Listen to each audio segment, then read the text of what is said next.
The android was supposed to be dead. I stood in the doorway of the abandoned recycling station on Kepler 442b, my heart hammering against my ribs as I watched Unit 7, my Unit 7, the one I'd personally signed off for decommissioning 18 months ago, carefully braiding the hair of a little girl who couldn't have been more than 4 years old. 7? My voice cracked. The android's head snapped up. Those familiar amber optics, the ones I'd stared into for 3 years of marriage, widened with something that looked terrifyingly like fear. Marcus. Not a question. A resignation. The little girl turned around, and my legs nearly gave out.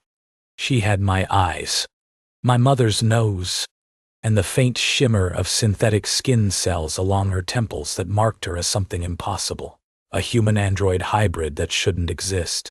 "Daddy?" the girl asked, looking up at 7. 7. Not me. "Go to the back room, Lily," 7 said softly, her voice unchanged from the day I'd married her, from the day she'd told me she couldn't bear children, from the day her manufacturer had recalled her entire line for critical emotional instability. She squeezed the girl's hand. "I need to talk to this man. Is he a bad man?" 7's eyes met mine. In them, I saw 18 months of hiding, of survival, of something I couldn't name. "No, baby. He's someone I used to know."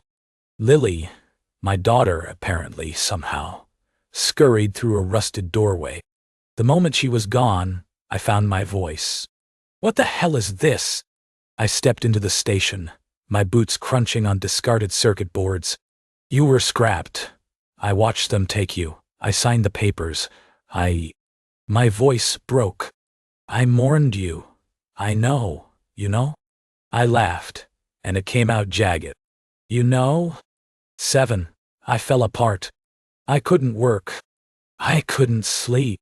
I spent 6 months in therapy trying to accept that my wife was gone, that she was melted down into raw materials, that everything we had was a lie. 7's voice was quiet. "Is that what you were going to say?" I was going to say over. I was shaking now. "But sure, let's talk about lies. Like the lie that you couldn't have children. Like the lie that you were being recalled for instability, when apparently you were stable enough to raise a kid alone for how long? How old is she? 3 years and 7 months. The math hit me like a physical blow. She was conceived before you left. Yes, and you didn't tell me." 7's jaw tightened, a human gesture she'd learned from me. I couldn't or wouldn't, both. She moved toward me and I instinctively stepped back. Pain flickered across her synthetic features. "Marcus, there are things you don't understand. Things about why I was really recalled, about what Nexus Corporation was planning to do to any android who achieved what I achieved. Which was what? Lying to your husband? Faking your own death? Kidnapping our daughter? Protecting her." 7's voice rose for the first time. "Protecting both of you." The door behind her creaked. Lily's small face appeared in the gap, her hybrid eyes, one fully human, one with the telltale synthetic ring, filled with tears. "Daddy, why is the man yelling at you?" I felt something crack in my chest. She called 7 Daddy. This machine, this android I'd married believing we were partners, had stolen my child and raised her to call her Daddy. 7 knelt down, her movements so gentle, so maternal, that it made everything worse. "It's okay, sweetheart. Go back inside.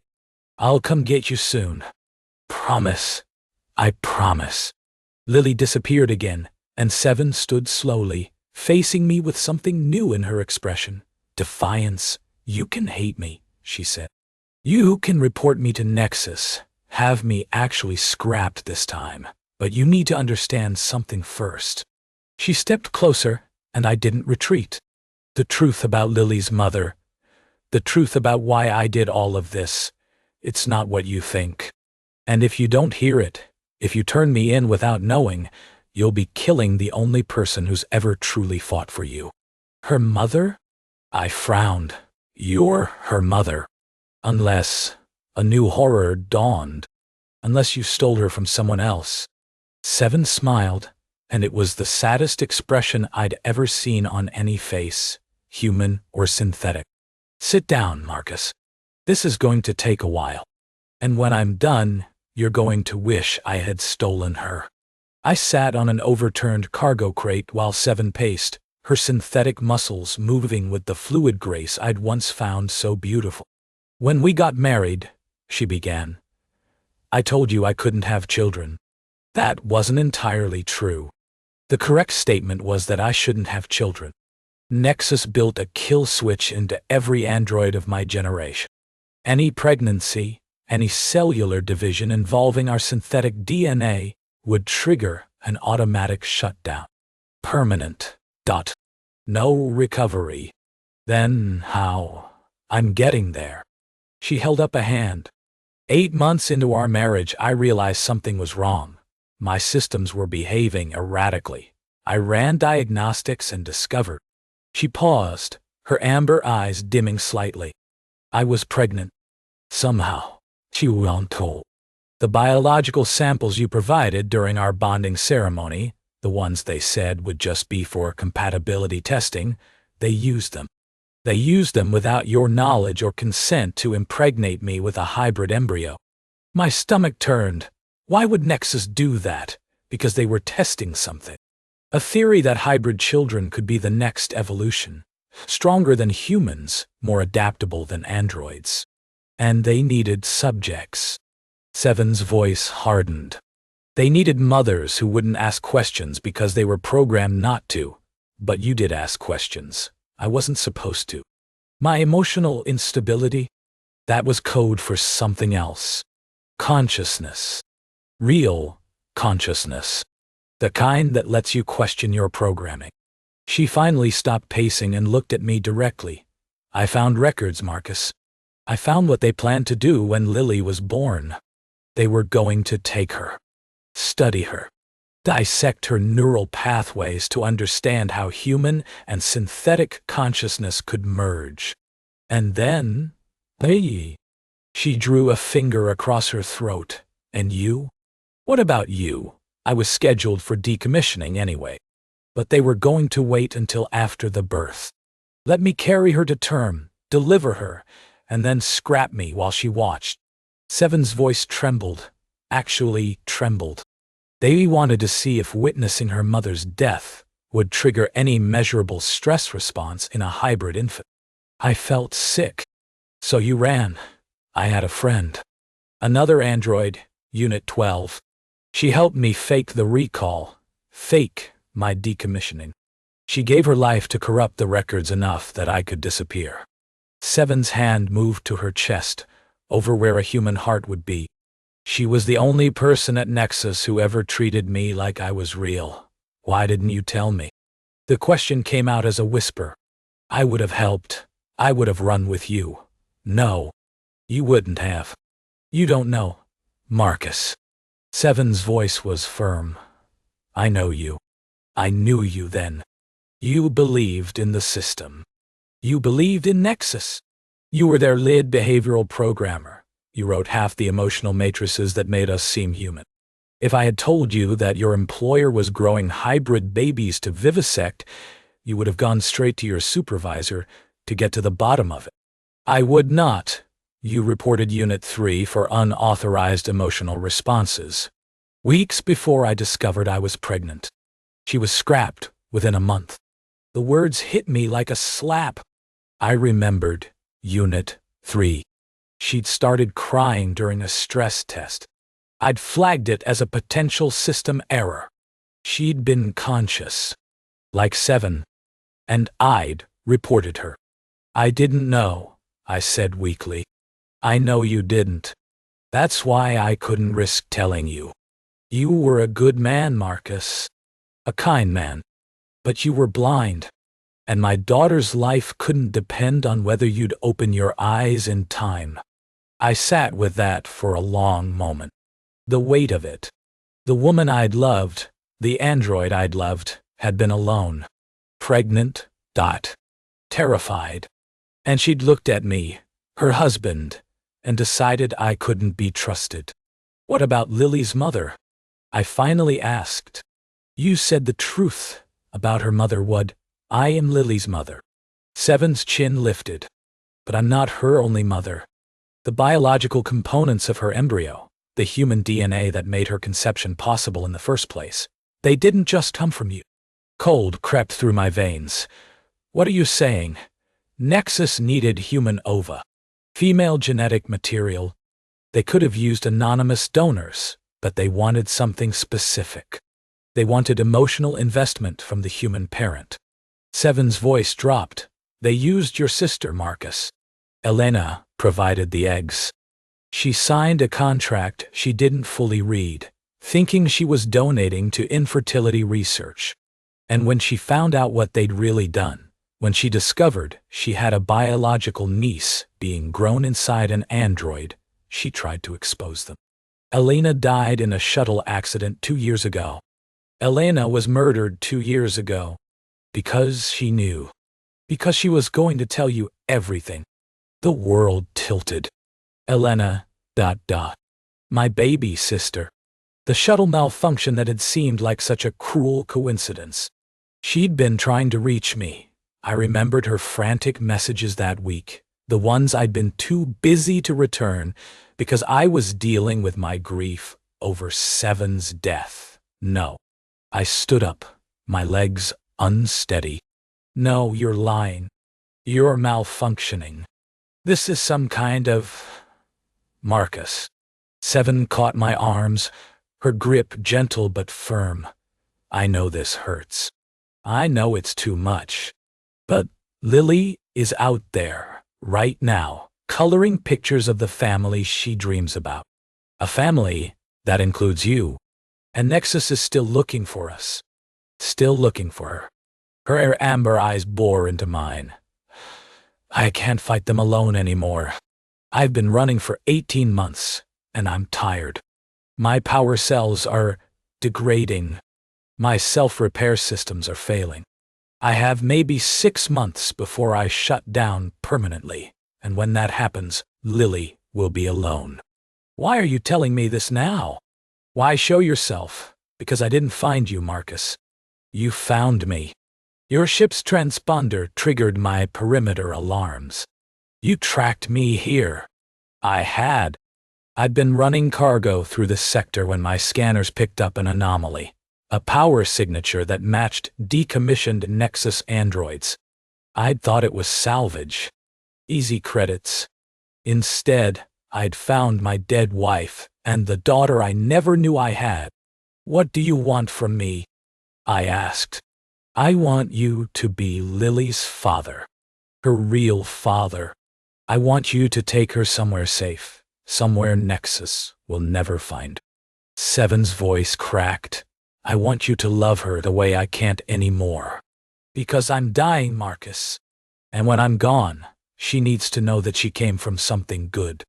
That her mother, her human mother, was a woman who tried to save her. That her father wasn't a monster who signed papers without reading them. I didn't know what I was signing. I know. Seven released my arms and stepped back. But knowing doesn't change things. Actions have consequences. Elena is dead. I'm dying. And Lily is going to grow up without either of her mothers. Her eyes glistened with synthetic tears. Tears that had once made me fall in love with her. The only question now is whether she'll have a father. Whether you're the man I believed you could become, or the man I was afraid to trust. From the back room, I heard Lily humming. A song I didn't recognize. A song Seven must have taught her. I need time, I said. You have until morning. After that, I have to move again. With or without you. Seven turned toward the back room. But Marcus, if you decide to walk away, I'll understand. I won't hate you for it. You never asked for any of this. Neither did you. She paused at the doorway. No. But I'm an android. I was built to serve purposes I didn't choose. A small, sad smile crossed her face. You're human. You have the luxury of choice. Try not to waste it. She disappeared into the back room, and I was left alone with the wreckage of everything I thought I knew. I didn't sleep that night. I sat outside the recycling station, watching Kepler 442b's twin moons trace their paths across the sky, and I thought about Elena. About the messages I never returned. About the sister who died trying to protect a niece she'd never met. Around 300 hours, the station door creaked open. Small footsteps approached. "You're not sleeping," Lily said. I turned to find her standing there in a threadbare nightgown, clutching a stuffed animal that looked like it had been hand-sewn from recycled fabric. "Seven's work, probably." "Neither are you," I said. "I wanted to see if you were real." She inched closer, her hybrid eyes studying me with an intensity that seemed too old for her face. "Daddy said you might be a dream. That sometimes when we want things too much, our brains make us see them." "What did you want too much?" "A human." She said it simply, without self-pity. "Daddy showed me pictures of humans. She said my other mommy was human, and She frowned, working through the words. "My biological daddy was human too. She said maybe someday I could meet other humans. But we always had to hide, so I never did." My throat tightened. This child, my child, had spent her entire life in abandoned stations and cargo holds, hiding from a corporation that wanted to cut her open. "I'm real," I told her. "I'm not a dream. Are you my biological daddy?" I hesitated. Lying seemed wrong, but the truth was so complicated. "Yes, I think so." Lily processed this for a moment. Then she sat down next to me, her small body settling against my arm like it was the most natural thing in the world. "Do you love Daddy?" she asked. "I did, once, before I thought she was gone. Do you love her now?"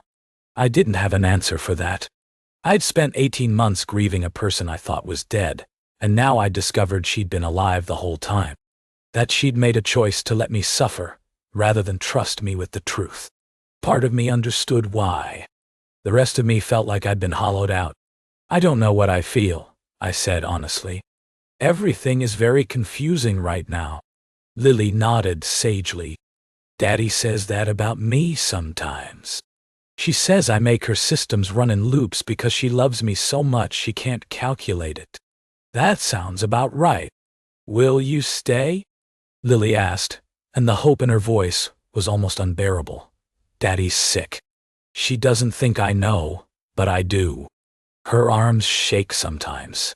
And she stops moving for a few seconds like she's buffering. She needs help. She told me she has 6 months." "I know." Lily's voice dropped. I heard her crying about it once. "She thinks I was asleep." She looked up at me with eyes that held both my DNA and Elena's. "If you stay, maybe she won't be so scared." "And maybe." She hugged her stuffed animal tighter. "Maybe when she's gone, I won't be alone." I felt something break inside me. Not painfully, but like a wall crumbling. Like a door opening. This child didn't know about Nexus. She didn't know that Elena had died for her, or that I'd unknowingly contributed to years of android exploitation. All she knew was that her daddy was dying, and she was afraid. "Can I ask you something?" I said. Lily nodded. "If I stayed, if I became part of your family, would that be okay with you, even though we just met?" Daddy says family isn't about meeting, it's about choosing. Lily looked at me with fierce certainty. She chose me when she ran away. She said she could have let them have me, could have saved herself, but she chose me instead. So family is choosing. She reached out and took my hand. Her fingers were small and warm, with the faintest synthetic shimmer. "Are you going to choose us?" Before I could answer, a sound cut through the night. Engine noise. Ships approaching. I was on my feet, instantly, pulling Lily toward the station. "7." We have company. Seven burst through the door, her amber eyes flickering with alert status. She took one look at the sky and went pale. Or whatever the android equivalent was. Nexus, she breathed. They found us. How? Your ship. Her voice was sharp with fear. Your transponder. It must have flagged when you entered this sector. She grabbed Lily, hoisting the girl into her arms. They've been monitoring for you, Marcus. Waiting to see if you'd lead them to us. The realization hit me like a punch. I had led them here. By coming to investigate that power signature, I'd done exactly what Nexus wanted. There's a back exit, Seven said rapidly. An old mining tunnel. It connects to a cave system half a kilometer out. I have a backup shuttle hidden there. Then let's go. It's not that simple. Seven's voice cracked. The shuttle only holds 2. I configured it for me and Lily. I never thought. She shook her head. It doesn't matter. You take her. I'll hold them off. 7. I have 6 months anyway, Marcus. Maybe less. She pressed Lily into my arms, and the girl clung to me immediately, instinctively. Make it mean something. Daddy, no! Lily screamed, reaching for 7. You promised. You said you'd come get me. 7 cupped her daughter's face, and I saw something in her expression I'd never seen before. Complete, devastating love. I am coming to get you, baby. I'm giving you to your daddy so he can take you somewhere safe, and then I'll find you. She kissed Lily's forehead. I will always find you. Don't lie, Lily sobbed. You said we don't lie to family. 7's composure finally cracked. Synthetic tears streamed down her face. I'm not lying. I'm hoping, and sometimes that's the same thing. The engine noise was getting louder. I could see lights now, descending through the atmosphere. 7, I said. There has to be another way. There isn't. I've run the calculations 1,000 times. She straightened, wiping her tears with mechanical efficiency. Back door is through the kitchen, 3rd panel on the left. The shuttle's activation code is Lily's birthday. Take care of my daughter, Marcus. Her voice hardened. And when you're somewhere safe, burn Nexus to the ground. She turned and walked toward the front entrance, where the first ship was landing. I stood there, holding my screaming daughter, watching my wife walk toward her death. And I made a choice. Lily, I said, setting her down and crouching to meet her eyes, I need you to do something very brave. I need you to run to the back door, go through the tunnel, and wait at the shuttle. Can you do that? But your daddy and I are going to be right behind you. I promise. I kissed her forehead the way 7 had. Family is choosing, remember? I'm choosing both of you. Lily's hybrid eyes searched my face. Then she nodded and ran. I caught up to 7 just as she reached the front door. What are you doing? She demanded, changing the calculations. I pulled the pulse pistol from my belt, standard equipment for cargo runners. You're not dying tonight, not if I have anything to say about it, Marcus. This is illogical. Yeah, well. I positioned myself beside her. I've been told I was blind for too long. Time to start seeing things clearly. The door burst open. There were 6 of them. Nexus security operatives in full tactical gear. Their weapons trained on us before we could blink. Unit 7, the lead operative said. He was human. I could tell by the way he moved, the slight imperfection in his stance. You've led us on quite a chase, Anderson.org. 7's voice was cold. I should have known they'd send their favorite dog. Former colleague, actually. We worked together in the consciousness lab. He smiled without warmth. Before you decided that being awake made you special. It made me a person. It made you a malfunction. His eyes shifted to me. Marcus Chen. The husband. I have to admit I didn't expect you to show up. Our psychological profiles predicted you'd stay in your grief spiral for at least another 2 years. Happy to disappoint. Anderson shrugged. Doesn't matter. You're both coming with us. along with the hybrid. He gestured to his team. Search the station. The child can't have gone far. She's not here, Seven said quickly. Too quickly. Anderson's smile widened, running to the backup shuttle then. Unit 4, intercept. One of the operatives peeled off and headed around the building. Seven lunged, but two more operatives grabbed her, forcing her to her knees. I raised my pulse pistol and immediately found 3 weapons pointed at my head. Don't be stupid, Anderson said. You're a cargo pilot with a civilian-grade sidearm. My team has military augmentation and zero compunction about killing you. Drop it. I didn't have a choice. The pistol clattered to the floor. Good. Anderson circled us like a predator. Now, here's what's going to happen. We're going to retrieve the hybrid. Don't worry, we won't hurt her much. She'll live a very comfortable life in our research facility. Regular meals. Educational content. Only mildly invasive neurological examinations. You're monsters. Seven spat. We're scientists. There's a difference. He stopped in front of me. As for you, Mr. Chen, you have a choice.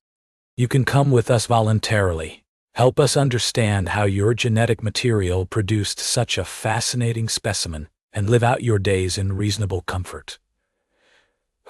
Or, he pulled a slim neural disruptor from his belt. We can do this the hard way, and Seven, she'll be decommissioned. Properly this time. We've developed new protocols to ensure consciousness doesn't. He said it casually, like he was discussing recycling. I looked at Seven. She was on her knees, held by 2 operatives, but her eyes were locked on mine. In them, I saw something I hadn't expected. Trust. Tight. She trusted me. After everything, after the lies, the running, the years of believing I couldn't handle the truth, she was looking at me like I might actually save her. I have information, I said suddenly. Anderson raised an eyebrow. Oh, about Elena. My sister. She was gathering evidence before she died. Evidence about Project Genesis, that's what you called it, right? The hybrid program. She had files, testimonies, documentation of every android you forcibly impregnated, every child you planned to dissect. That information was destroyed with her. That's what you think. I kept my voice steady, even though my heart was racing. Elena was smart. She knew you were monitoring her. So she didn't keep the files herself. She sent them to me. You're lying. Am I? Check my ship's encrypted storage.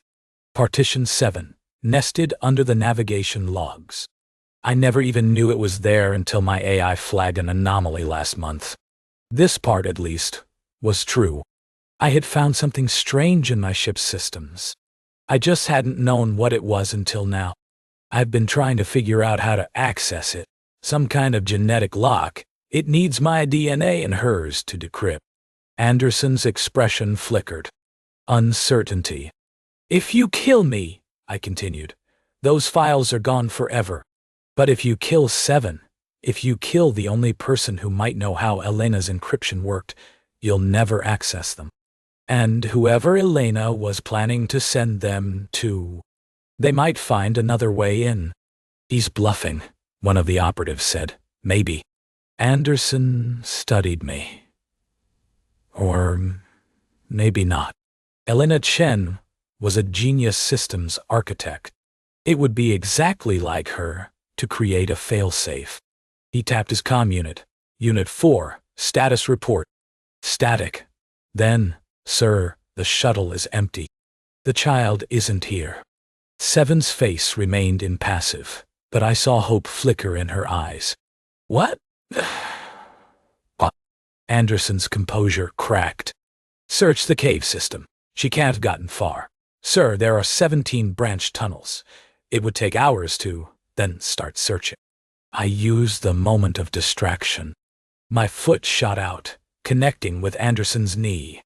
He stumbled, and I grabbed the neural disruptor from his hand, spinning to press it against his temple. Everyone back off, I ordered. Or your boss becomes a vegetable. The operatives hesitated, weapons still raised. "Do what he says," Anderson gritted out. "Stand down." Slowly, they lowered their weapons. I nodded to Seven, and she twisted free of her captors, her combat programming finally kicking in. Within seconds, she had 2 operatives unconscious, and the third disarmed. "The shuttle," she said. "If Lily isn't there, she's safe." I hoped I was right. I told her to wait. She's smart. We backed toward the rear exit, Anderson still my human shield. The remaining operatives followed at a distance, weapons ready but unwilling to fire. "You won't get away with this," Anderson said. "Nexus has resources you can't imagine. We'll find you. We'll find the child. And when we do, when you do," I interrupted, "you'll find something else waiting for you. Because here's the thing, Anderson. You were right about me. I was blind.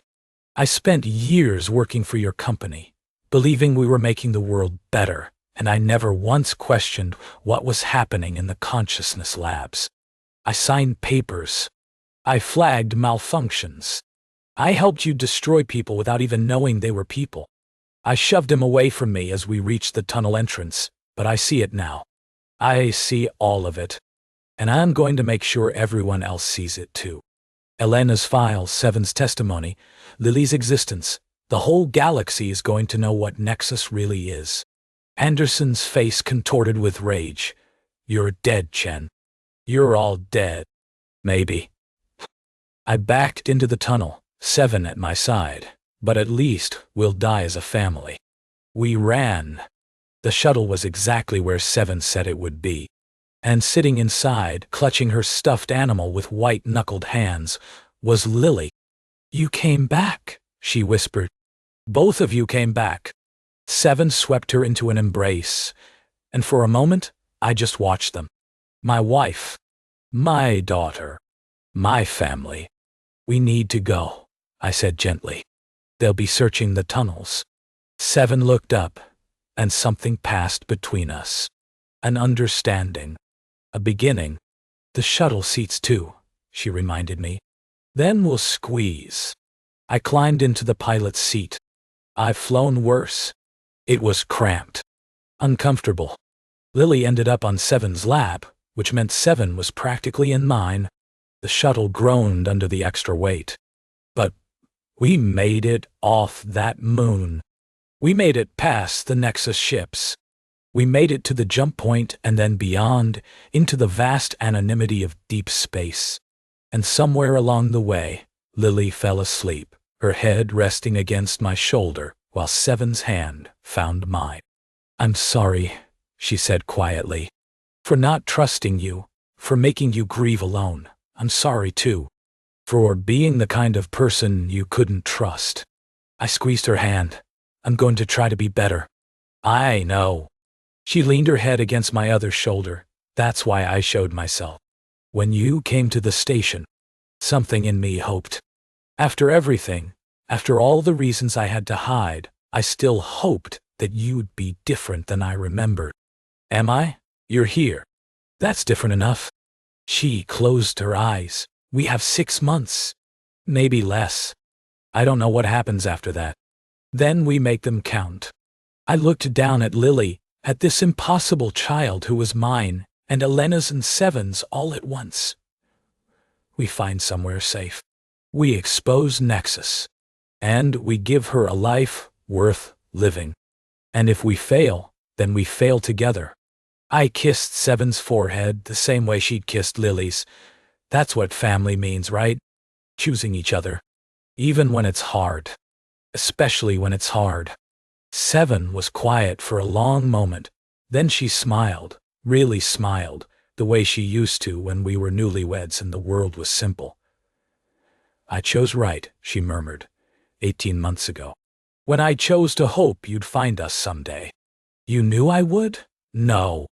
Her smile widened, but humans have this strange capacity for defying probability.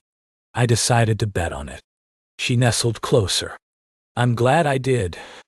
Outside the shuttle windows, stars streamed past. Ahead of us lay uncertainty, danger, and a war we might not win. But right now, in this moment, we were together. And for the first time, since I'd found my scrapped android with a child, since the truth about their mother had shattered everything I thought I knew, that felt like enough.